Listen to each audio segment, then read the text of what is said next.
ಶ್ರೀ ಸಾಯಿರಾಮ್. ಆತ್ಮೀಯ ವಿದ್ಯಾರ್ಥಿಗಳೇ, ಎಲ್ಲರಿಗೂ ಸುಸ್ವಾಗತ.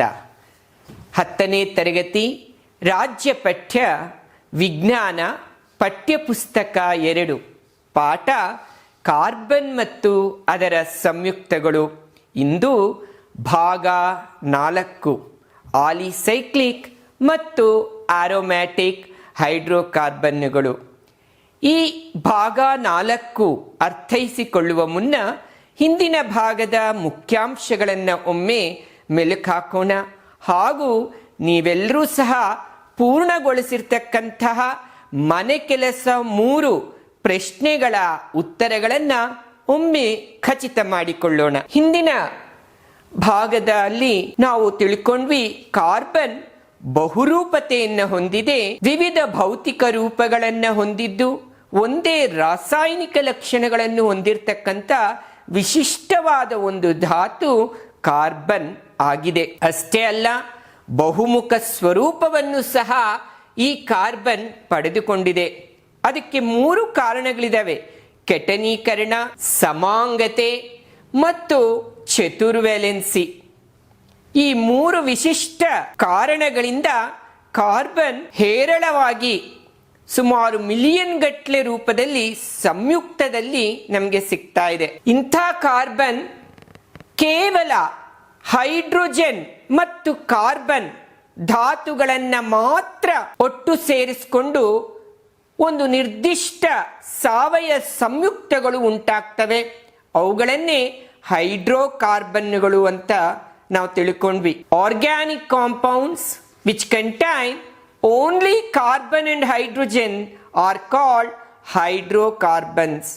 ಹೈಡ್ರೋಜನ್ ಮತ್ತು ಕಾರ್ಬನ್ ಧಾತುಗಳನ್ನು ಹೊಂದಿರುವ ಸಾವಯವ ಸಂಯುಕ್ತಗಳಿಗೆ ಹೈಡ್ರೋಕಾರ್ಬನ್ಗಳು ಅಂತ ಕರೆಯುತ್ತೇವೆ. ಇನ್ನು ಅಂಥ ಹೈಡ್ರೋಕಾರ್ಬನ್ಗಳ ಅಧ್ಯಯನ ಸ್ವಲ್ಪ ಮಟ್ಟಿಗೆ ಆಳವಾಗಿದ್ದು, ಅದರ ವರ್ಗೀಕರಣವನ್ನು ನಾವು ಹಿಂದಿನ ಭಾಗದಲ್ಲಿ ಅರ್ಥೈಸಿಕೊಂಡಿದ್ವಿ.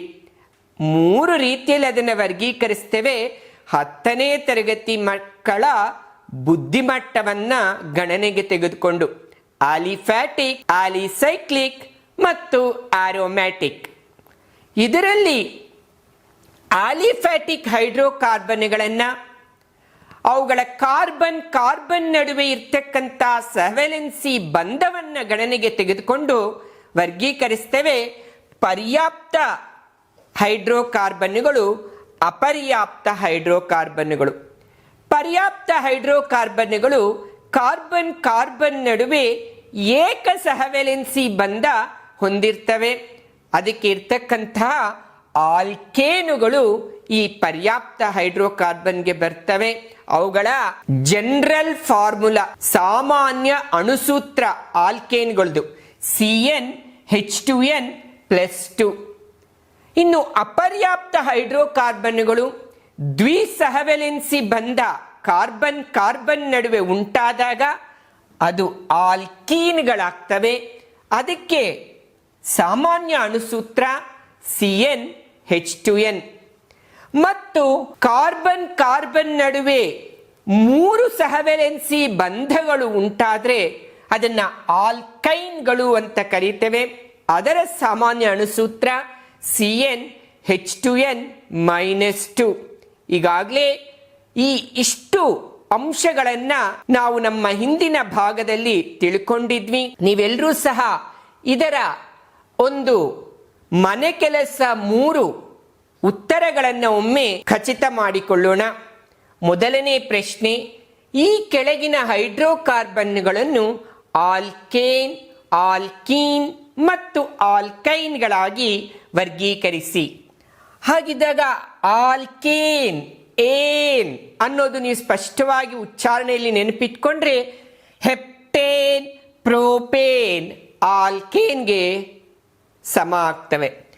Alkene ethene, octene alkene. Alkyne ethyne, ಈಥೈನ್ಗೆ ಮತ್ತೊಂದು ಹೆಸರಿದೆ ಅಸಿಟಲೀನ್. ಎಲ್ಲರೂ ಸಹ ಈ ಪ್ರಶ್ನೆಗೆ ಉತ್ತರ ಸಮರ್ಪಕವಾಗಿ ಬರೆದಿದ್ದೀರಿ. ಈಗ ಎರಡನೇ ಪ್ರಶ್ನೆ, ಈ ಕೆಳಗಿನ ಹೈಡ್ರೋಕಾರ್ಬನ್ಗಳ ಅಣುಸೂತ್ರ ಮತ್ತು ರಚನಾ ಸೂತ್ರಗಳನ್ನು ಬರೆಯಿರಿ. ಇಲ್ಲಿ ರಚನಾ ಸೂತ್ರಗಳನ್ನು ಬರೆಯಿರಿ ಅಂತ ಇದೆ. ಮೊದಲಿಗೆ ಕೇಳಿದರೆ ಅಣುಸೂತ್ರ ಸಹ ನೀವು ಬರೀಬೇಕು.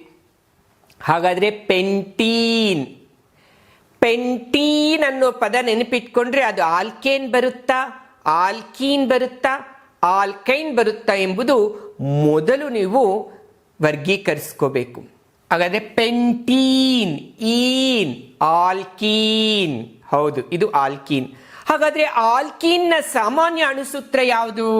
ನಾವು ಮೊದಲಿಗೆ ಸಾಮಾನ್ಯ ಅಣುಸೂತ್ರ ನೋಡೋಣ. ವರ್ಕಿಂಗ್ ಇಲ್ಲಿ ನಾವು ಸಾಮಾನ್ಯ ಅಣುಸೂತ್ರ ಆಲ್ಕೀನ್ದು CnH2n. ಇದು ಸಾಮಾನ್ಯ ಅಣುಸೂತ್ರ. ಪೆಂಟ್, ಪೆಂಟ್ ಅಂದ್ರೆ ಎಷ್ಟು ಪರಮಾಣುಗಳು? 5. Very good. ಸೊ 5, ಅಲ್ಲಿಗೆ 5 ಪ್ಲಸ್ H2 ಇಂಟು 5, 2 ಇಂಟು 5, ಅಲ್ಲಿಗೆ ಎಷ್ಟಾಯಿತು? C5H10. ಅವ್ರು ಕೇಳಿರ್ತಕ್ಕಂಥ ಪ್ರಶ್ನೆ ಇವುಗಳ ಅಣುಸೂತ್ರ ಬರೀರಿ. 1 ಮಾರ್ಕ್ ಬಂದ್ಬಿಡ್ತು. ಪೆಂಟೀನ್ ಅಣುಸೂತ್ರ ಏನಾಗಿರುತ್ತೆ? C5H10.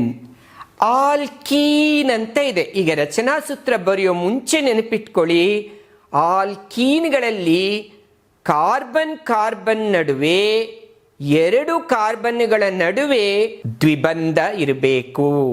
ಆದ ಕಾರಣ ಅಲ್ಲಿ ಎಷ್ಟೇ ಕಾರ್ಬನ್ಗಳಿರಲಿ, ಪೆಂಟಿನಲ್ಲಿ 5 ಕಾರ್ಬನ್ ಇರುತ್ತೆ, ಹಾಗಂತೇಳಿ 5 ಕಾರ್ಬನ್ಗಳ ನಡುವೆ ದ್ವಿಬಂಧ ಇರೋದಿಲ್ಲ. ಕೇವಲ 2 ಕಾರ್ಬನ್ ನಡುವೆ ದ್ವಿಬಂಧ, ಉಳಿದ ಕಾರ್ಬನ್ ಕಾರ್ಬನ್ ನಡುವೆ ಏಕ ಸಹವೆಲೆನ್ಸಿ ಬಂಧ ಇರುತ್ತೆ. ಹಾಗಿದ್ದಾಗ ಈಗ ನಾವು ರಚನಾ ಸೂತ್ರವನ್ನ ಬರೆಯೋಣ. ಮೊದಲಿಗೆ ಕಾರ್ಬನ್ ಕಾರ್ಬನ್ ನಡುವೆ ದ್ವಿಬಂಧ, 2 ಕಾರ್ಬನ್ ಆಯ್ತು, ಇನ್ನು 5 ಇದೆ ಕಾರ್ಬನ್ಗಳು.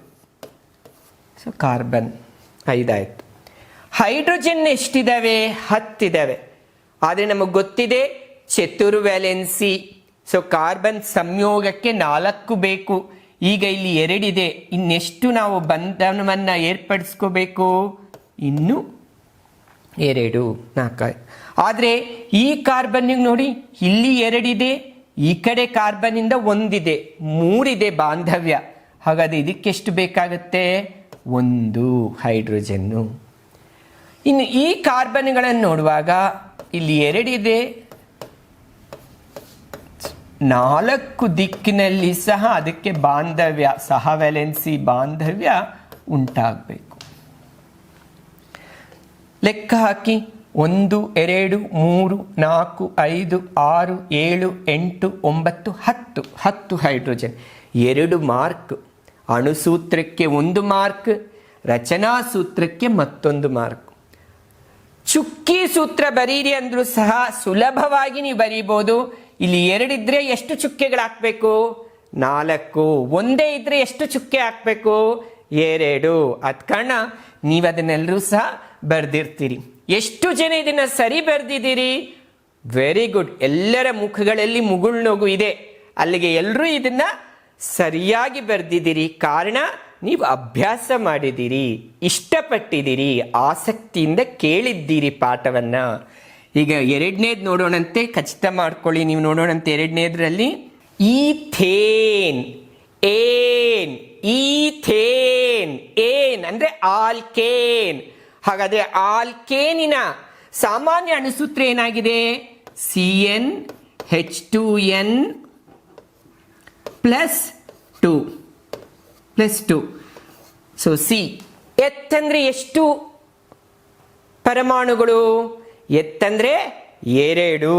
So C2 plus 2 into 2 plus 2. So C2 plus 2 4 plus 2 6. So ethane ಅಣುಸೂತ್ರ ಕೇಳಿದರೆ C2H6. ಈಥೇನ್ ಏನಂದ ತಕ್ಷಣ ಕಾರ್ಬನ್ ಕಾರ್ಬನ್ ನಡುವೆ ಎಷ್ಟು ಸಹವೆಲೆನ್ಸಿ ಬಂಧ ಇರುತ್ತೆ? ಏಕೋಹಂ, ಒಂದೇ ಸಹವೆಲೆನ್ಸಿ ಬಂಧ. ಸುಲಭವಾಗಿ ಬರಿಬಹುದು. 2 ಕಾರ್ಬನ್. ಅಲ್ಲಿಗೆ ಒಂದೇ ಇದೆ, ಇದಕ್ಕೆ ಎಷ್ಟು ಹೈಡ್ರೋಜನ್ ಬೇಕಾಗುತ್ತೆ? 3 ಹೈಡ್ರೋಜನ್ ಬೇಕಾಗುತ್ತೆ.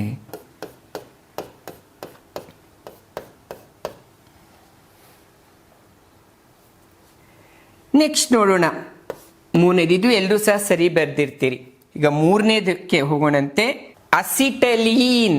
ಅಸಿಟಲೀನ್ಗೆ ಮತ್ತೊಂದು ಹೆಸರಿದೆ, ಏನದು? ಈಥೈನ್. ಈಥೈನ್. ಫಸ್ಟ್ ಅದನ್ನ ಬರ್ಕೊಂಡು ಬಿಡೋಣ. ಅಸಿಟಲೀನ್ಗೆ ಮತ್ತೊಂದು ಹೆಸರು ನೆನಪಿನಲ್ಲಿ ಇಟ್ಕೊಂಡ್ಬಿಟ್ರೆ ಒಳ್ಳೆಯದು. ಈಥೈನ್. ಈಥೈನ್. ಅಸಿಟಲೀನ್. ಐನ್, ಆಲ್ಕೈನ್. ಹಾಗಾದ್ರೆ ಆಲ್ಕೈನ್ ನ ಸಾಮಾನ್ಯ ಅಣುಸೂತ್ರ CnH2n -2. ಎತ್ ಅಂತ ಇದೆ, ಎತ್ ಅಂದ ತಕ್ಷಣ 2, H 2 2 4 -2, C2 H 2 4, 4ರಲ್ಲಿ 2 ಹೋದ್ರೆ 2.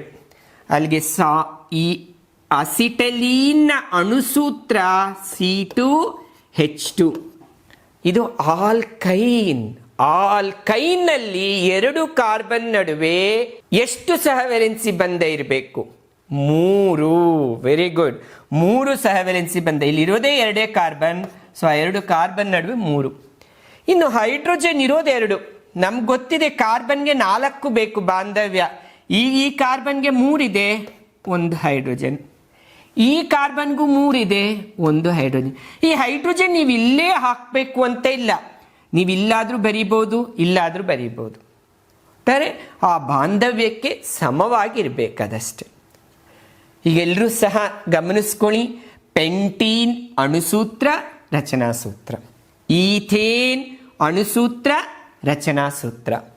ಅಸಿಟಲೀನ್ ಅಥವಾ ಈಥೈನ್ ಅಣುಸೂತ್ರ, ರಚನಾ ಸೂತ್ರ. ಹೆಚ್ಚಿನ ವಿದ್ಯಾರ್ಥಿಗಳು ಅತ್ಯಂತ ಹಸನ್ಮುಖರಾಗಿದ್ದೀರಿ, ಕಾರಣ ನಿಮ್ಗೆ ಇದು ಅರ್ಥ ಆಗಿದೆ ಹಾಗೂ 3 ಸರಿಯಾಗಿ ಬರೆದಿದ್ದೀರಿ. ತುಂಬ ಸಂತೋಷ. ಬರವಣಿಗೆಯಲ್ಲಿ ಸ್ವಲ್ಪ ವ್ಯತ್ಯಾಸ ಇರ್ಬೋದು. ಈ ಬರವಣಿಗೆಗಿಂತ ಈ ಬರವಣಿಗೆ ಅಷ್ಟು ಸ್ಪಷ್ಟವಾಗಿ ದುಂಡಿಗೆ ಇಲ್ಲದೆ ಇರ್ಬೋದು. ನೀವೆಲ್ಲರೂ ಸ್ಪಷ್ಟವಾಗಿ ಬರೆಯೋಕ್ಕೆ ಸಾಧ್ಯತೆ ಇದೆ. ನಾನು ಹೇಳಿದೆ, ಕಪ್ಪು, ನೀಲಿ, ಪೆನ್ಸಿಲ್, ಈ 3 ಬಣ್ಣಗಳನ್ನು ನೀವು ಬಳಸ್ಕೊಂಡು ತುಂಬ ಚೆನ್ನಾಗಿ ನೀವು ಬರೀಬೋದು. ಕಾರ್ಬನ್ ಸಿ ಇರೋದೆಲ್ಲ ಕಪ್ಪಲ್ಲಿ ಬರೀರಿ, ಹೆಚ್ಚೆಲ್ಲ ನೀಲಿಯಲ್ಲಿ ಬರೀರಿ, ಹಾಗೂ ಈ ಬಾಂಧವ್ಯಗಳನ್ನೆಲ್ಲ ಪೆನ್ಸಿಲ್ನಲ್ಲಿ ಹಾಕಿ ತುಂಬ ಚೆನ್ನಾಗಿ ಕಾಣಿಸುತ್ತೆ. ರಂಗೋಲಿ ಸ್ಪರ್ಧೆ ಇದ್ದಾಗ ಯಾವ ರೀತಿ ಬೆಸ್ಟ್ ರಂಗೋಲಿಗೆ ಸಂಕ್ರಾಂತಿ ದಿನ ಸ್ಪರ್ಧೆ ಇಡ್ತಾರೆ, ಆ ಬೆಸ್ಟ್ ರಂಗೋಲಿಗೆ ಯಾವಾಗ ಬರುತ್ತೆ ಅಂದರೆ ಚುಕ್ಕೆಗಳ ಅಂತರ ಸಮವಾಗಿರಬೇಕು, ಬಣ್ಣಗಳು ಸರಿಯಾಗಿ ಜೋಡಿಸ್ಬೇಕು, ಗೆರೆಗಳು ಸಮರ್ಪಕವಾಗಿ ಹಾಕಬೇಕು. ಶಿವ ಮಾಡೋಕ್ಕೋಗಿ ಗಣಪತಿ ಆಗಿರಬಾರ್ದು, ಗಣಪತಿ ಅಂದ್ಕೊಂಡು ಶಿವ ಆಗಿರಬಾರ್ದು.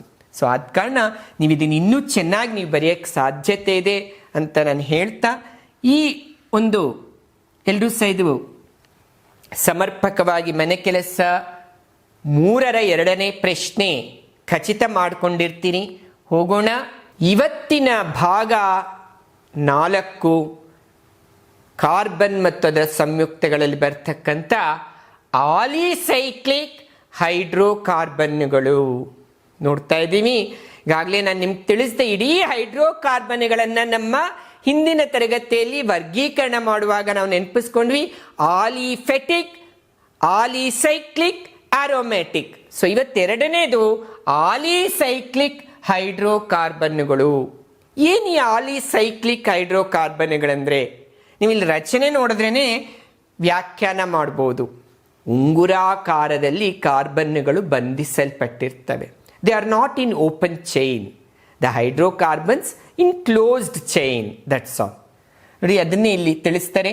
ಕಾರ್ಬನ್ ಕಾರ್ಬನ್ ನಡುವೆ ಸಹವಲೆನ್ಸಿ ಬಂಧವು ಉಂಟಾಗಿದ್ದು, ಖಂಡಿತ ಎಲ್ಲದರಲ್ಲಿ ಉಂಟಾಗೇ ಆಗಿರುತ್ತೆ. ಹೈಡ್ರೋಕಾರ್ಬನ್ಗಳಲ್ಲಿ ಉಂಟಾಗಿದ್ದು ಒಂದು ಪದ ತುಂಬ ಇಂಪಾರ್ಟೆಂಟ್, ಉಂಗುರಾಕಾರದ. ನೋಡಿ, ಉಂಗುರಾಕಾರದ ರಚನೆಯನ್ನು ಹೊಂದಿರುವ ಹೈಡ್ರೋಕಾರ್ಬನ್ಗಳು. ತುಂಬ ಸುಲಭವಾಗಿ ನೀವು ನೆನ್ಪಿಟ್ಕೋಬಹುದು. ಕಾರ್ಬನ್ ಕಾರ್ಬನ್ ನಡುವೆ ಸಹವೆಲೆನ್ಸಿ ಬಂಧ. ಇಲ್ಲಿ ಏಕಾದ್ವಿತ್ರಿ ಅನ್ನೋದು ಬರೆಯೋ ಹಂಗಿಲ್ಲ ನೀವು. ಯಾಕೆ? ನಾವು ಸಾಮಾನ್ಯ general definition for alicyclic hydrocarbons, a group of hydrocarbons that are in closed chain which is having the carbon carbon covalent bond, carbon carbon ನಡುವೆ ಸಹವೆಲೆನ್ಸಿ ಬಂಧವು ಉಂಟಾಗಿದ್ದು ಉಂಗುರಾಕಾರದ ರಚನೆಯನ್ನು ಹೊಂದಿರುವ ಹೈಡ್ರೋಕಾರ್ಬನ್ಗಳು. ವಿದ್ಯಾರ್ಥಿಗಳೇ, 10ನೇ ತರಗತಿಯಲ್ಲಿ ಈ ಆಲಿಸೈಕ್ಲಿಕ್ ಹೈಡ್ರೋಕಾರ್ಬನ್ಗಳ ವರ್ಗೀಕರಣದಲ್ಲಿ ಒಂದನ್ನು ಮಾತ್ರ ನೀವು ತಿಳ್ಕೊಂತೀರಿ, ಅದು ಸೈಕ್ಲೋ ಆಲ್ಕೇನ್ ಅಷ್ಟೇ. ಯಾಕೆ ಹೇಳ್ತಾ ಇದ್ದೀನಿ ಅಂದ್ರೆ, ಮುಂದಿನ ಉನ್ನತ ತರಗತಿಗಳಲ್ಲಿ ಈ ಆಲಿಸೈಕ್ಲಿಕ್ ಹೈಡ್ರೋಕಾರ್ಬನ್ಗಳ ವರ್ಗೀಕರಣನೇ ತುಂಬ ಉದ್ದ ಇದೆ. ಬಟ್ ನಿಮ್ಮ 10ನೇ ತರಗತಿ ಮಟ್ಟಕ್ಕೆ ಸೈಕ್ಲೋ ಆಲ್ಕೇನ್ಗಳು ಇಷ್ಟನ್ನು ನೀವು ತಿಳ್ಕೊಂಡ್ರೆ ಸಾಕಾಗುತ್ತೆ. ಯಾಕೆ next cyclo alkene, cyclo alkyne, ಅದರಲ್ಲಿ ವರ್ಗಗಳು ಬರ್ತವೆ. ಇಷ್ಟು ನೀವು ತಿಳ್ಕೊಳ್ಳಿ. ನಿಮ್ಮ ಪರೀಕ್ಷಾ ದೃಷ್ಟಿ, ನಿಮ್ಮ ಬುದ್ಧಿಮಟ್ಟವನ್ನು ಗಣನೆಗೆ ತೆಗೆದುಕೊಂಡು ಇಷ್ಟನ್ನು ಹೇಳ ಬಯಸ್ತೇನೆ. ಸೈಕ್ಲೋ ಆಲ್ಕೇನ್ ಪದನೇ ಸೂಚಿಸ್ತಾ ಇದೆ. ಆಲ್ಕೇನ್ ಅಂದ ತಕ್ಷಣ ಪರ್ಯಾಪ್ತ ಹೈಡ್ರೋಕಾರ್ಬನ್ಗಳಾಗಿದ್ದಾವೆ.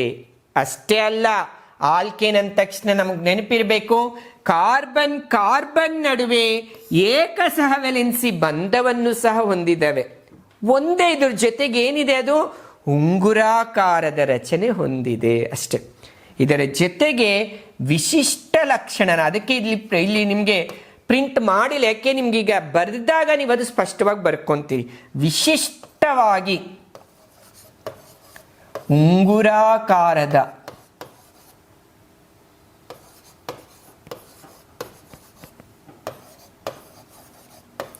ರಚನೆ ಹೊಂದಿರ್ತವೆ. ಯಾವ ಆಲ್ಕೇನುಗಳು ಉಂಗುರಾಕಾರದ ರಚನೆ ಹೊಂದಿರ್ತವೋ ಅವು ಸೈಕ್ಲೋ ಆಲ್ಕೇನುಗಳು. ಇಷ್ಟು ಸರಳವಾಗಿ ನೀವು ನೆನ್ಪಿಟ್ಕೋಬೇಕು.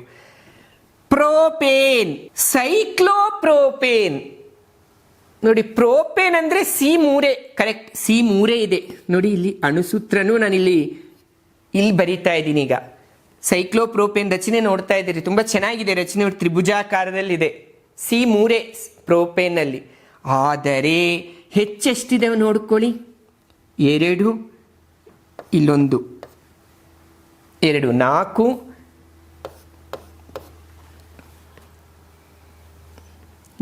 ನಿಮಗೆ ಕಾಣಿಸುತ್ತೆ ಅನಿಸುತ್ತೆ ನೋಡಿ. ಇಲ್ಲಿ ಒಂದು ಕಾರ್ಬನ್ 4 ಇರಬೇಕಲ್ಲ, 2, 2, 4, 2, 2, 4. ಸೊ ಹೈಡ್ರೋಜನ್ನು 6 ಇದ್ದಾವೆ. ಸೈಕ್ಲೋಪ್ರೋಪೇನ್ನ ಅಣುಸೂತ್ರ C3H6. ಇಲ್ಲಿ ಸ್ವಲ್ಪ ಸೂಕ್ಷ್ಮತೆ ಗಮನಿಸಿ ವಿದ್ಯಾರ್ಥಿಗಳೇ, ನಾನು ಇಲ್ಲಿ ಬರೀತೇನೆ. ಕೇವಲ ಪ್ರೋಪೇನ್ ನೋಡೋಣ, ಪ್ರೋಪೇನ್ ಮಾತ್ರ. ಪ್ರೋಪೇನ್ ಅಣುಸೂತ್ರ ಏನು? ಪ್ರೋಪ್ ಅಂದ್ರೆ C3, ಏನ್ ಆಲ್ಕೇನ್, ಅಲ್ಲಿಗೆ C3, H ಎಷ್ಟಾಗಿರುತ್ತೆ? 2 3 6 ಪ್ಲಸ್ 2 8 ಆಯ್ತು ನೋಡಿ.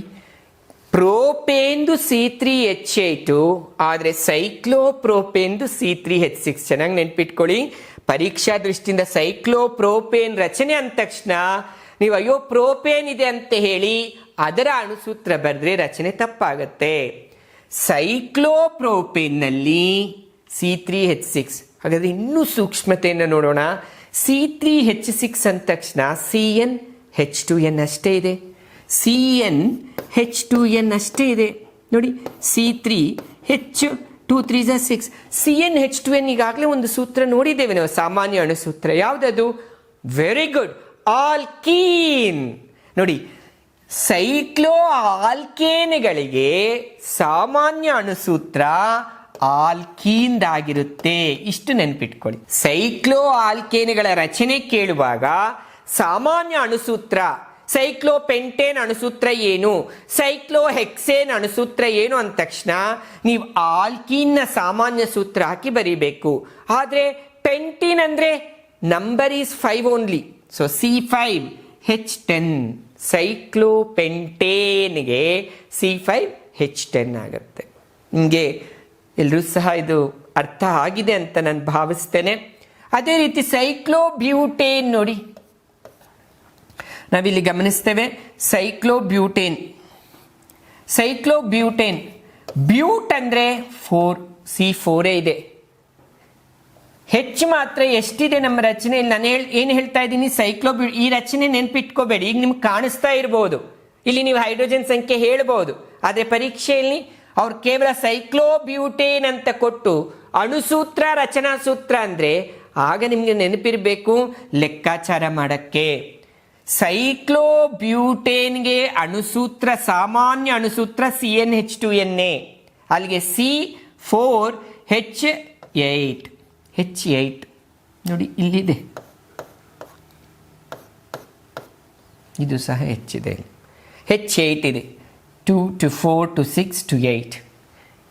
ಅದ ಕಾರಣ all cycloalkanes have the general formula of alkenes of aliphatic hydrocarbons ನಲ್ಲಿ ಆಲ್ಕೀನ್ಸ್ ಜನರಲ್ ಫಾರ್ಮುಲಾ ಇರುತ್ತೆ ಸೈಕ್ಲೋ ಆಲ್ಕೇನ್ಸ್ಗೆ. ಕಾರಣ ಇದರಲ್ಲಿ ಓಪನ್ ಚೈನ್ ಇಲ್ಲ, ತೆರೆದ ಸರಪಳಿ ಅಲ್ಲ, ಇದು ಉಂಗುರಾಕಾರದ ಮುಚ್ಚಿದ ಸರಪಳಿ ಆಗಿರೋದ್ರಿಂದ ಆ ಆಲ್ಕೇನ್ಗಳಲ್ಲಿ 2 ಕಾರ್ಬನ್ ಕಡಿಮೆ, 2 ಹೈಡ್ರೋಜನ್ಗಳು ಕಡಿಮೆ ಆಗ್ತಾ ಹೋಗ್ತವೆ.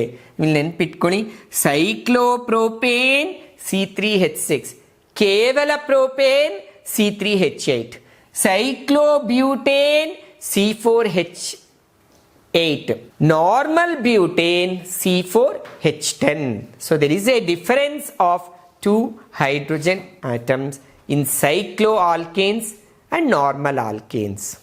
Cycloalkanes less hydrogen atoms by 2, and in normal alkanes more of that.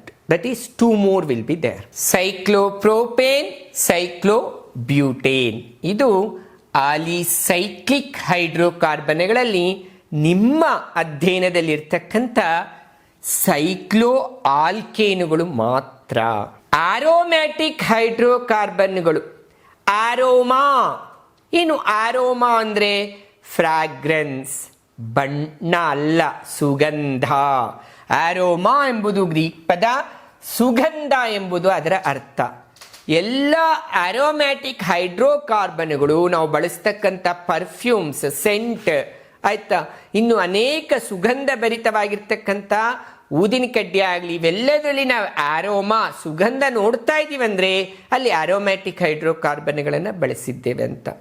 ತುಂಬ ವಿಶಿಷ್ಟವಾಗಿ ತುಂಬ ಚೆಂದ ಕಾಣಿಸ್ತಾ ಇದೆ ಇಲ್ಲಿ ರಚನೆಗಳು. ನಿಮ್ಗೆ ನೋಡ್ತಾ ಇದ್ರೆ, ಇಲ್ಲಿ ಗಮನಿಸ್ತಾ ಇದ್ರೆ ನಿಮ್ಗೆ ಗೊತ್ತಾಗ್ತಾ ಇದೆ. ಇಲ್ಲಿ C6H6 ಅಣುವಿನಲ್ಲಿ, ಇಲ್ಲಿ ಕೇವಲ C6H6 ಚೆನ್ನಾಗಿ ಗಮನಿಸ್ತಾ ಇದ್ದೀನಿ, ಓದಿನೇ ವಿವರಣೆ ನೀಡ್ತಾ ಇದ್ದೇನೆ. C6H6 ಅಣುವಿನಲ್ಲಿ ಪರ್ಯಾಯ, ಪರ್ಯಾಯ ಪದ ವೆರಿ ಇಂಪಾರ್ಟೆಂಟ್, ಏಕಬಂಧ ಮತ್ತು ದ್ವಿಬಂಧಗಳನ್ನು ಹೊಂದಿದ್ದು. ನೋಡಿ 1 2 3 4 5 6 C6H 1 2 3 4 5 6 C6H ಪರ್ಯಾಯ, alternative, that is very important. C6H6 ನಲ್ಲಿ ಪರ್ಯಾಯ ಏಕಬಂಧ ದ್ವಿಬಂಧಗಳನ್ನು ಹೊಂದಿದ್ದು ಉಂಗುರ ರಚನೆಯನ್ನು ಹೊಂದಿರುತ್ತದೆ. ಇದನ್ನ ನಾವೇನಂತ ಕರೀತೀವಿ? ಬೆನ್ಝೀನ್. ಇದನ್ನು ನಾವು ಬೆನ್ಝೀನ್ ಅಂತ ಕರೀತೇವೆ. ಇದು ಮೊದಲಿಗೆ ನೆನಪಿಟ್ಕೋಬೇಕು. So what is benzene? Benzene is an hydrocarbon having carbon atom 6 and hydrogen atom 6 which are bonded alternative double and single bond. Beautifully and simple way you can remember this definition. A benzene is an hydrocarbon which is having 6 carbon atoms, 6 hydrogen atoms. How are they bonded? Alternatively single and double bond in a closed chain, in a ring structure only. This is benzene. ಇದನ್ನು ನಾವೇನಂತ ಕರೀತಾ ಇದ್ದೇವೆ? Benzene ಅಂತೇವೆ. ಹಾಗಾದ್ರೆ aromatic ಹೈಡ್ರೋಕಾರ್ಬನ್ಗಳಂದ್ರೇನು? Benzene ಹಾಗೂ ಕನಿಷ್ಠ ಒಂದು benzene ರಚನೆಯನ್ನು ಹೊಂದಿರುವ ಹೈಡ್ರೋಕಾರ್ಬನ್ಗಳನ್ನು ಆರೋಮೆಟಿಕ್ ಹೈಡ್ರೋಕಾರ್ಬನ್ ಎನ್ನುವರು. ತುಂಬ ಚೆನ್ನಾಗಿ ನೆನ್ಪಿಟ್ಕೊಳ್ಳಿ, ಬೆನ್ಝೀನು ಆರೋಮೆಟಿಕ್ಕೆ. ಈ ಉಳಿದ ಯಾವುದೇ ಒಂದು ಹೈಡ್ರೋಕಾರ್ಬನ್ಗಳಲ್ಲಿ ಕನಿಷ್ಠ ಒಂದು ಬೆನ್ಝೀನ್ ಇತ್ತಂದ್ರೆ ಅವೆಲ್ಲವೂ ಆರೋಮೆಟಿಕ್ ಹೈಡ್ರೋಕಾರ್ಬನ್ಗಳೇ. ಇಲ್ಲಿ ಚೆನ್ನಾಗಿ ನೋಡಿ, ಬೆನ್ಝೀನ್ ಉದಾಹರಣೆ ಕೊಟ್ಟಿದ್ದಾರೆ. ಆರೋಮೆಟಿಕ್ ಬೆನ್ಝೀನ್ ಇದೆ, ಅದರ ಜೊತೆಗೆ ಬೇರೊಂದು ಅದಕ್ಕೆ ಒಂದು ಕಾಂಡ ಏರ್ಪಟ್ಟಾಗಿದೆ. ಇಲ್ಲಿ ಸಹ ನಾವು ನೋಡ್ತಾ ಇದ್ದೀವಿ. ಇದು ನಾವು ಸರಳ ರೀತಿಯಲ್ಲಿ ಬೆನ್ಝೀನ್ ರಚನೆಯನ್ನು 3 ರೀತಿಯಲ್ಲಿ ಬರೀತಾರೆ. ಇಲ್ಲೊಂದು ರೀತಿ ನೀವು ಗಮನಿಸ್ತಾ ಇದ್ದೀರಿ, ಇದು ರಚನೆ ಸ್ಪಷ್ಟವಾಗಿದೆ. ಸಿ ಹೈಡ್ರೋಜನ್ ಏಕ ದ್ವಿಬಂಧ. ಇದು ಸ್ಕೆಲಿಟನ್ ಸ್ಟ್ರಕ್ಚರ್ ಆಫ್ ಬೆನ್ಝೀನ್. ನೋಡಿ, ತುಂಬ ಸುಲಭವಾಗಿ ಬೆನ್ಝೀನ್ನ ನೀವು ಹೈಯರ್ ಕ್ಲಾಸಸ್ ಉನ್ನತ ತರಗತಿಗಳಲ್ಲಿ ಈ ಆರ್ಗ್ಯಾನಿಕ್ ಕೆಮಿಸ್ಟ್ರಿ ಓದ್ತಾ ಇದ್ದಾಗಲೇ ರಾಸಾಯನಿಕ ಕ್ರಿಯೆಗಳು ಬರ್ತವೆ, ಹೆಚ್ಚು ರಾಸಾಯನಿಕ ಕ್ರಿಯೆಗಳು. ಹಾಗೆ ನೀವು ಪ್ರತಿ ರಾಸಾಯನಿಕ ಕ್ರಿಯೆಯಲ್ಲಿ ಬೆನ್ಝೀನ್ ಇಷ್ಟು ಉದ್ದ ಬರೆಯೋಕ್ಕಾಗೋದಿಲ್ಲ. ಆದ ಕಾರಣ ಇಲ್ಲಿ ನಾವು ಗಮನಿಸ್ತೇವೆ ಆಲ್ಟರ್ನೇಟಿವ್ ಅಂತ ಹೇಳಿರೋದ್ರಿಂದ ಈಗ ಆಲ್ಟರ್ನೇಟಿವ್ ಇದು ಸಹ ಬೆನ್ಝೀನ್ಗೆ ಉದಾಹರಣೆನೇ ರಚನೆ. ಇದು ಕಷ್ಟ ಆಗುತ್ತೆ ಅನ್ಕೊಳ್ಳಿ, ಇನ್ನೂ ಸುಲಭವಾಗಿ ಬರಿಬೋದು ಬೆನ್ಝೀನ್, ಇನ್ನೂ ಹೈಯರ್ ಕ್ಲಾಸ್. ಇಲ್ಲೊಂದು 0 ಹಾಕಷ್ಟೇ, ಈ 0 ಹೆಕ್ಸಾಗೋನ್ ವಿತ್ ಎ ಸರ್ಕಲ್ ಇನ್ಸೈಡ್. ಅಲ್ಲಿ ಸಹ ನಾವು ನೋಡ್ತೀವಿ ಬೆನ್ಝೀನ್ ರಚನೆ. ಸೊ ಈ ಬೆನ್ಝೀನ್ನ ಇದು ಯಾಕೆ ಈ ವೃತ್ತ ಯಾವಾಗಲೂ ಚಲಿಸ್ತಾನೆ ಇರುತ್ತೆ. So alternative double and single bond. ನೋಡಿ, ಬೆನ್ಝೀನ್ ರಚನೆ 3 ರೀತಿಯಲ್ಲಿ ಬರೆದಿದ್ದೇವೆ. ಅವರೇನು ಹೇಳ್ತಾರೆ, ಬೆನ್ಝೀನ್ ಅಥವಾ ಕನಿಷ್ಠ ಒಂದು ಬೆನ್ಝೀನ್ ಇರ್ತಕ್ಕಂಥ ಯಾವುದೇ ಹೈಡ್ರೋಕಾರ್ಬನ್ಗಳನ್ನು ಆರೋಮ್ಯಾಟಿಕ್ ಹೈಡ್ರೋಕಾರ್ಬನ್ ಅಂತ ಹೇಳ್ತೇವೆ. ಸೊ ಆರೋಮ್ಯಾಟಿಕ್ ಹೈಡ್ರೋಕಾರ್ಬನ್ ಅಂದರೆ ಒಂದು ಬೆನ್ಝೀನ್ ಇರಲೇಬೇಕು. ಅದರ ಜೊತೆಗೆ ಇಲ್ಲಿ ನೋಡ್ತಾ ಇದ್ದೀನಿ ನೋಡಿ, ಬೆನ್ಝೀನ್ ರಿಂಗ್ ಜೊತೆಗೆ ಏನಿದೆ ಇಲ್ಲಿ CH3 ಇದೆ, ದಟ್ ಈಸ್ ಟಾಲಿನ್. ಇಲ್ಲಿ ನಾವು ನೋಡ್ತೇವೆ ಬೆನ್ಝೀನ್ ಜೊತೆಗೆ OL ಇದೆ, ಬೆನ್ಝನಾಲ್. ಇದು ಕ್ರಿಯಾ ಗುಂಪುಗಳು ಮುಂದಿನ ಭಾಗಗಳಲ್ಲಿ ನೀವು ಅಧ್ಯಯನ ಮಾಡ್ತೀರಿ. OH alcohol. ಬೆನ್ಝೀನ್ ಜೊತೆಗೆ OH ಸೇರಿದ್ದನ್ನ ಬೆನ್ಝನಾಲ್ ಅಂತ ಕರೀತೇವೆ. ನೋಡಿ, ಬೆನ್ಝೀನ್ ರಿಂಗ್ ಇದೆ, ಅದರ ಜೊತೆಗೆ OH ಎಂಬ ಕ್ರಿಯಾ ಗುಂಪು ಇದೆ. Salicylic, benzoic acid, salicylic acid, ಅದು ಸ್ಯಾಲಿಸಿಲಿಕ್ ಆಮ್ಲ. ಇಲ್ಲಿ ನಾವು 2 ಕ್ರಿಯಾ ಗುಂಪು ನೋಡ್ತೇವೆ, bifunctional groups OH and COOH. Acetic ಗುಂಪು ಇದೆ, ಆಲ್ಕೋಹಾಲ್ ಗುಂಪು ಇದೆ, that is salicylic acid. See you are observing normal benzene, ಕನಿಷ್ಠ ಒಂದು ಬೆನ್ಝೀನ್ ರಿಂಗ್ ಇದೆ. ಬೆನ್ಝೀನ್ ರಿಂಗ್ ಜೊತೆಗೆ CH3 ಇದೆ, ಟಾಲಿನ್. ಇದನ್ನ ನಾವು ಟಾಲಿನ್ ಅಂತ ಕರೀತೇವೆ. ಇದನ್ನ ಬೆನ್ಝನಾಲ್, OL ನಾಟ್ AL. ಆಲ್ಡಿಹೈಡ್ ಬರುತ್ತೆ AL, ಬೆನ್ಝನಾಲ್, ಬಟ್ ಇದು ಆಲ್, ಬೆನ್ಝನಾಲ್, ಆಲ್ಕೋಹಾಲ್. ಇದು ಸ್ಯಾಲಿಸಿಲಿಕ್ ಆಸಿಡ್, ಸ್ಯಾಲಿಸಿಲಿಕ್ ಆಮ್ಲ. ಇಲ್ಲಿ ಆಂಗ್ಲ ಪದಗಳನ್ನು ಬಳಸುವ ಉದ್ದೇಶ ಅಲ್ಲೇ ಹೇಳ್ತಾ ಇದ್ದೀರಿ ಈಗಾಗಲೇ, ನಮಗೆ ಮುಂದಿನ ತರಗತಿಗೆ ಸುಲಭ ಆಗಕ್ಕೆ ಅಂತ. ಕರೆಕ್ಟ್ ಮಕ್ಕಳ, ನಿಮಗೆ ಮುಂದಿನ ವಿದ್ಯಾಭ್ಯಾಸಕ್ಕೆ ಸುಲಭ ಆಗುವುದಕ್ಕೆ ಅಷ್ಟೇ ಅಲ್ಲ, ನೀವು ಇದನ್ನು ಚೆನ್ನಾಗಿ ನೆನಪಿನಲ್ಲಿನೂ ಇಟ್ಕೋಬೇಕು. ಸೊ ಆರೋಮ್ಯಾಟಿಕ್ ಹೈಡ್ರೋಕಾರ್ಬನ್ಗಳಂದ್ರೆ ಏನು? ಬೆನ್ಝೀನ್ ಅಥವಾ ಕನಿಷ್ಠ ಒಂದು ಬೆನ್ಝೀನ್ ರಚನೆ ಇರುವಂತಹ ಹೈಡ್ರೋಕಾರ್ಬನ್ಗಳಿಗೆ ನಾವು ಆರೋಮ್ಯಾಟಿಕ್ ಹೈಡ್ರೋಕಾರ್ಬನ್ಗಳು ಅಂತ ಕರೀತೇವೆ. ಬೆನ್ಝೀನ್ ಅಂದ್ರೆ ಏನು? ಬೆನ್ಝೀನ್ ಒಂದು ಹೈಡ್ರೋಕಾರ್ಬನ್ ಆಗಿದ್ದು 6 ಕಾರ್ಬನ್ಗಳು 6 ಹೈಡ್ರೋಜನ್ಗಳು ಪರ್ಯಾಯವಾಗಿ ಏಕ ಮತ್ತು ದ್ವಿಬಂಧಗಳನ್ನು ಹೊಂದಿದ್ದು ಉಂಗುರಾಕಾರದ ರಚನೆಯನ್ನು ಹೊಂದಿದೆ. ನೋಡಿ, ಈ ಬೆನ್ಝೀನ್ನ ಈ ರೀತಿ ಬರಿತೀವಿ, ಈ ರೀತಿ ಬರಿಬಹುದು. ಟಾಲಿನೂ ಅಷ್ಟೇ, ಇಷ್ಟೇ ನೀನು ಬರೆದ್ಬಿಟ್ಟು ಇದ್ರ ಮೇಲೆ CH3 ಹಾಕ್ಬಿಟ್ರೆ ಅದು ಟಾಲಿನ್ ಆಯಿತು. ಇದಕ್ಕೆ ನೀನು OH ಹಾಕ್ಬಿಟ್ರೆ ಅದು ಬೆನ್ಝನಾಲ್ ಆಯಿತು. ಇದು ಇಲ್ಲಿ ಈಗಾಗಲೇ ಹಾಕೇ ಬಿಟ್ಟಿದ್ದೀವಿ ನಾವು, ವೃತ್ತಾಕಾರದಲ್ಲೇ ಬರೆದಿದೆ. ನೋಡಿ, ಬೆನ್ಝೀನ್ ರಚನೆ 3 ರೀತಿಯಲ್ಲಿ ಬರೀಬಹುದು, ಟಾಲಿನ್ ರಚನೆ 3 ರೀತಿಯಲ್ಲಿ ಬರೀಬಹುದು, ಬೆನ್ಝನಾಲ್ ರಚನೆ 3 ರೀತಿಯಲ್ಲಿ, ಸ್ಯಾಲಿಸಿಲಿಕ್ ಆಮ್ಲನು 3 ರೀತಿಯಲ್ಲಿ. ಮಲ್ಟಿಪಲ್ ಚಾಯ್ಸ್ ಬಹು ಆಯ್ಕೆ ಪ್ರಶ್ನೆಗಳಿಗೆ ತುಂಬ ಇಂಪಾರ್ಟೆಂಟ್. ಈ ರಚನೆಗಳೆಲ್ಲ ಕೊಟ್ಬಿಟ್ಟು ಇವುಗಳಲ್ಲಿ ಸ್ಯಾಲಿಸಿಲಿಕ್ ಆಮ್ಲ ಯಾವುದು, ಇವುಗಳಲ್ಲಿ ಬೆನ್ಝನಾಲ್ ಯಾವುದು, ಬೆನ್ಝೀನ್ ಯಾವುದು, ಟಾಲಿನ್ ಯಾವುದು ಅಂತ ಕೇಳಿದಾಗ ನಿಮ್ಗೆ ಈ ರಚನೆಗಳು ನೆನಪಿದ್ರೆ ಸುಲಭವಾಗಿ ನೀವು ಬರೆಯೋಕ್ಕೆ ಸಾಧ್ಯತೆ ಆಗುತ್ತೆ. ಸರ್, ನನಗೆ ಬೆನ್ಝೀನ್ ರಚನೆ ಕೇಳಿದ್ದಾರೆ, ಇದು ಸ್ವಲ್ಪ ತಪ್ಪಾಗುತ್ತೆ ಬರೆಯುವಾಗ ಪರೀಕ್ಷೆಯಲ್ಲಿ 2 ಮಾರ್ಕಿಗೆ ಅಂದರೆ 2 ಮಾರ್ಕು ಕಳ್ಕೊಳ್ಳೋದು ಬೇಡ ಮಾರಾಯ. 1 ಮಾರ್ಕ್ ಅಂತೂ ನೀ ಪಡೀತಿ. ಎಂಥ ದಡ್ಡನು, ಏನು ಕವಿರತ್ನ ಕಾಳಿದಾಸ ಆದ. ಕಾಳಿದಾಸ ಎಂಥ ದಡ್ಡ ಅಂತ ನಿಮಗೆಲ್ಲ ಗೊತ್ತಿದೆ. ಅಂಥ ಅವನು ಸಹ ಈ ರಚನೆ ನೆನ್ಪಿಟ್ಕೋಬೋದು. ಬೆನ್ಝೀನ್ ರಚನೆ ಇಷ್ಟು ಬರೆಯೋಕ್ಕಾಗೋದಿಲ್ವೇ ನಮಗೆ? ಬೆನ್ಝೀನ್ ಒಂದು ವೇಳೆ ಆ ರಚನೆ ಬರೆಯೋಕ್ಕಾಗಲ್ಲ, ಇಷ್ಟು ಬರಿಬೋದಲ್ಲ ಸುಲಭವಾಗಿ. 1 ಮಾರ್ಕ್ ಆದರೂ ಕೊಡ್ತಾರೆ. ಇಲ್ಲ, ಈ ಹುಡುಗನಿಗೆ ಇನ್ನೂ ಚೆನ್ನಾಗಿ ಗೊತ್ತಿದೆ ಅಂತಾರೆ ಅವರು.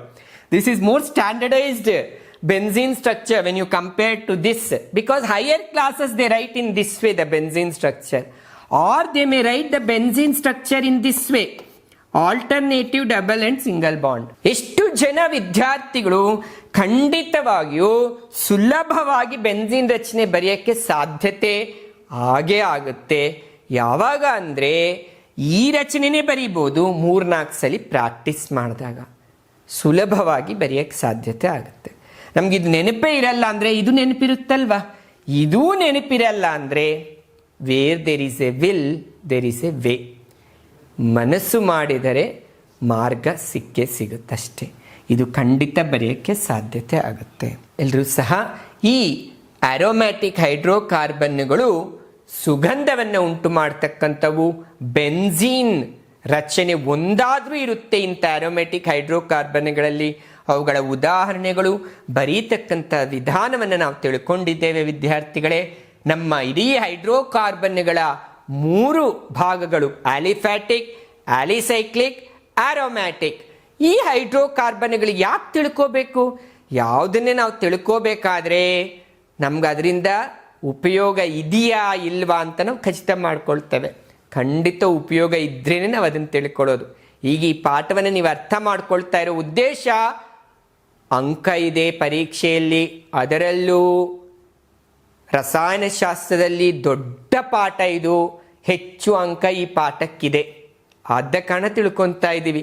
ಅದೇ ರೀತಿ ಇಡೀ ಹೈಡ್ರೋಕಾರ್ಬನ್ಗಳ ಉಪಯೋಗ ಸಹ ತುಂಬ ಇದೆ ವಿದ್ಯಾರ್ಥಿಗಳೇ. ಯಾಕಂದರೆ ಕಾರ್ಬನ್ ಇಲ್ಲದೆ ಇರ್ತಕ್ಕಂಥ ವಸ್ತು ಇಲ್ಲ, ಅದರ ಉಪಯೋಗನೂ ಅದೇ ರೀತಿ ಇದೆ. ನೋಡಿ, ಮೀಥೇನ್ ಅಡುಗೆ ಅನಿಲದ ಕ್ಷೇತ್ರದಲ್ಲಿ ನಾವು ಬಳಸ್ತೇವೆ. ಆಳವಾಗಿ ನಾನು ತಿಳಿಸ್ತಾ ಇಲ್ಲ, ನೀವಿಷ್ಟು ನೆನಪಿಟ್ಕೊಂಡ್ರು ಅಂಕ ಸಿಕ್ಕೇ ಸಿಗುತ್ತೆ. ಕಾರ್ಬನ್ ಮಸಿ, ಪ್ರಿಂಟಿಂಗ್ ಇಂಕ್, ಪಾಲಿಶ್, ಟೈರ್ಗಳ ತಯಾರಿಕೆಯಲ್ಲಿ ಸಹ ಈ ಒಂದು ಹೈಡ್ರೋಕಾರ್ಬನ್ಗಳನ್ನು ನಾವು ಬಳಸ್ತೇವೆ. ಅಷ್ಟೇ ಅಲ್ಲ, ಕ್ಲೋರೋಫಾರ್ಮ್ ತಯಾರಿಕೆಯಲ್ಲಿ ಕಾರ್ಬನ್ ಟೆಟ್ರಾಕ್ಲೋರೈಡ್, ಕ್ಲೋರೋಫಾರ್ಮ್ ತಯಾರಿಕೆ ಕಾರ್ಬನ್ ಟೆಟ್ರಾಕ್ಲೋರೈಡ್ ಇದರ ತಯಾರಿಕೆಯಲ್ಲಿ ಬಳಸ್ತೇವೆ.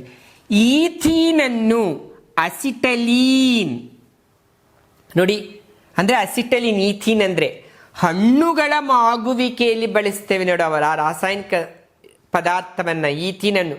ಇನ್ನೂ ಹಣ್ಣು ಮಾಗಿಲ್ಲ, ಬಟ್ ನಮ್ಗೆ ತಿನ್ಬೇಕಂತ ಆಗ್ತಾ ಇದೆ.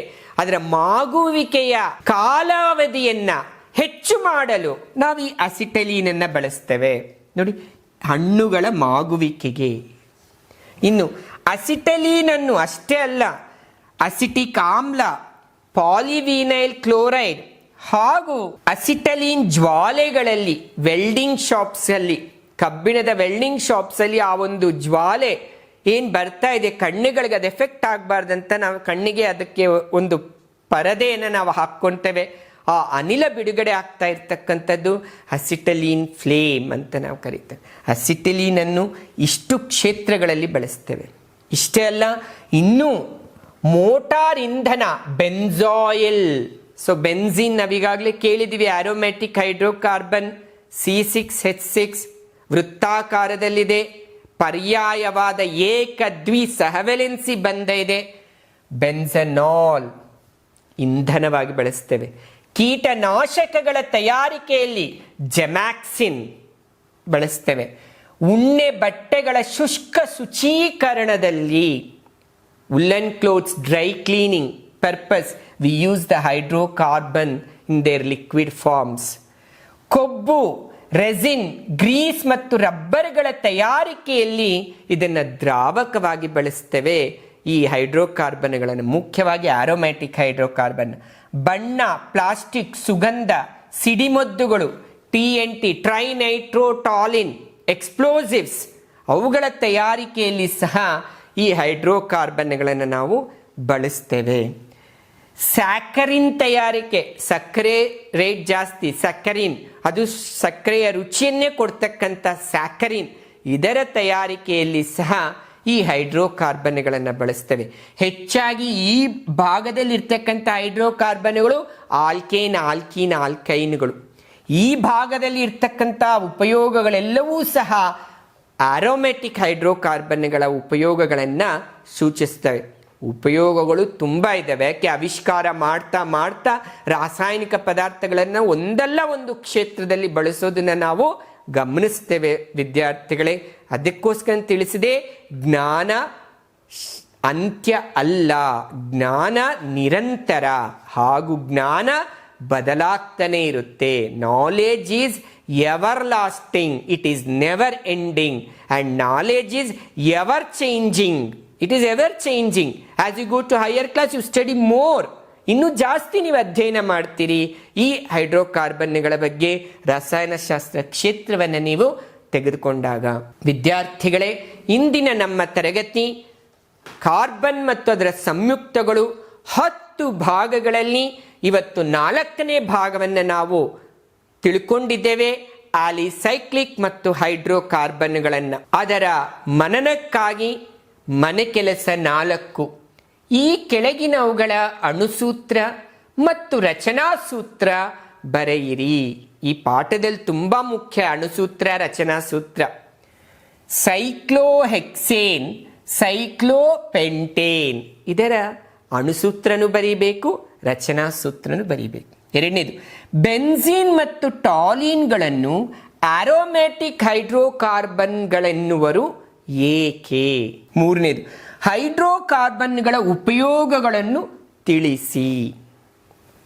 ಇನ್ನೊಂದು ಚಟುವಟಿಕೆ ನೀಡಿದ್ದೇನೆ, ನೀವು 10ನೇ ತರಗತಿ, ನಿಮಗೆಲ್ಲ ಗೊತ್ತಿದೆ ಆಂತರಿಕ ಮೌಲ್ಯಮಾಪನ 20 ಅಂಕ ಇರುತ್ತೆ ಅಂತ. ಅದಕ್ಕೆ ಒಂದು ಚಟುವಟಿಕೆ ಇದೆ, ಇದು ನೀವು ನಿಮ್ಮ ಮನೆಗಳಲ್ಲಿ ತಯಾರು ಮಾಡ್ಬೋದು. ಕಸದಿಂದ ರಸ, don't waste money. What is waste? Use it for the best purpose. ವಸ್ತುಗಳನ್ನು ಬಳಸಿ ಬೆನ್ಝೀನ್, ಟಾಲಿನ್ ಹಾಗೂ ಸೈಕ್ಲೋ ಆಕ್ಟೇನ್ ಅಣುಗಳ ಮಾದರಿಗಳನ್ನು ಮಾಡಿ. ತುಂಬ ಸುಲಭ, ಒಂದು ನೆನಪಾಗುತ್ತೆ, ಕರಿಮೆಣಸು ನೋಡಿದಿರಿ, ಕರ್ಗೆ ಇದೆ ಕರಿಮೆಣಸು ಅಂದ ತಕ್ಷಣ, ಅದನ್ನು ನೀವು ಕಾರ್ಬನ್ ಮಾಡ್ಕೋಬೋದು.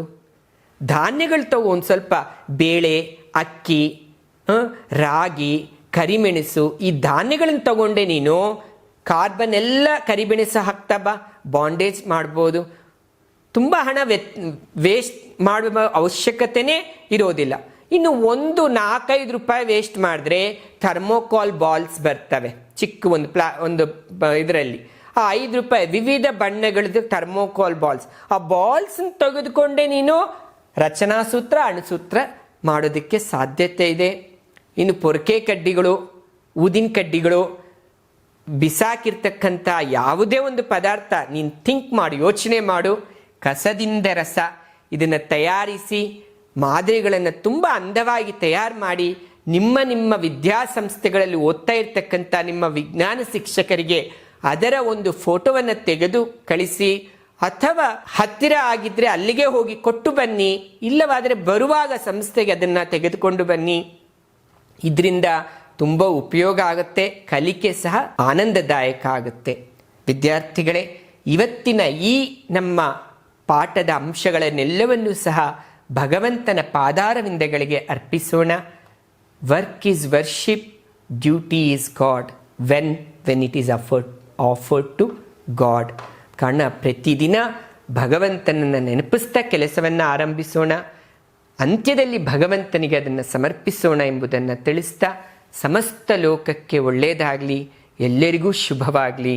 ಸಮಸ್ತ ಲೋಕಾಃ ಸುಖಿನೋ ಭವಂತು. ಧನ್ಯವಾದಗಳು. ಜೈ ಸಾಯಿರಾಮ್.